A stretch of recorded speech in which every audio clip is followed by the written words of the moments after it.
தனிமையின் பாதையில் தகப்பனே உந்தோளில் சுமப்பதை நான் மறப்பேனோ. சொல்லுங்க, சுமந்ததை நான் மறப்பேனோ.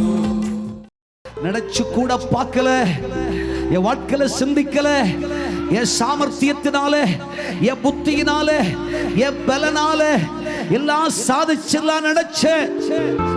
ஆனா நினைச்சு போன என் பாதையிலே சத்துரு வலை விரித்திருந்தார், அகப்பட்டு விட்டேன். தெய்வம் என்னை வலையில் அகப்படுத்தினார். உடைஞ்சு போனாயா? நொறுங்கி போனாயா? வாழ்க்கை தொலைஞ்சு நடக்கிறியா? சத்துரு சிறைப்படுத்தி விட்டான் என்று எண்ணுகிறாயோ? சத்துருவின் வலைக்குள் அகப்பட்டு விட்டேன் என்று வேதனைப்படுகிறாயோ? தெரியாத்தனமா என் கால் மாட்டிக்கொண்டது என்று சொல்லுகிறாயோ? கர்த்தர் வலையில் அகப்பட்ட உன்னை கர்த்தர் விடுதலையாக்கி, கர்த்தர் சொல்லுகிறார், செழிப்பான இடத்திற்கு நான் உன்னை கொண்டு வந்திருக்கிறேன்.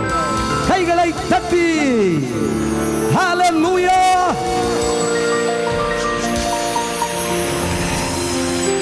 ஓலா, நீ சொல்ற தெரியாம மாட்டிக்கிட்ட, தெரியாம போச்சு. இப்படி இல்லை இல்லை இல்லை, வலையில் அகப்படுத்தினார். இல்லை என்று சொன்னால் உன் வாழ்க்கையில் வேறு ஏதோ ஏதோ ஏதோ வேதனைகளிலே போய் பாழான ஸ்தலங்களிலே பள்ளத்தாக்களில் விழுந்திருப்பார். வலையில் அகப்படுத்தினார். தேவனுடைய பிள்ளையே, கர்த்தர் உன்னை என்றும் வலைக்குள்ளாக சிறைப்பட்டிருக்க, வலைக்குள் அகப்பட்டிருக்க தெய்வம் அனுமதிப்பது இல்லை. அந்த வலையை கிழித்து, அந்த கட்டுகளை உடைத்து, அவை எல்லாவற்றையும் தெய்வம் தாறுமாறாக்கி உன்னை தெய்வம் செழிப்பான இடத்துல கொண்டு வருகிறார். உனக்கு செழிப்பு. ஆமென், ஆமென். ஏதோ காரியத்தில் தெரியாத்தனமாக அகப்பட்டுக்கிட்டேன் அப்படி நீ சொல்ற. உனக்கு தெரியாது, ஆனா அது கர்த்தருக்கு தெரியும். உனக்கு தெரியாது, ஆனா கர்த்தருக்கு தெரியும்.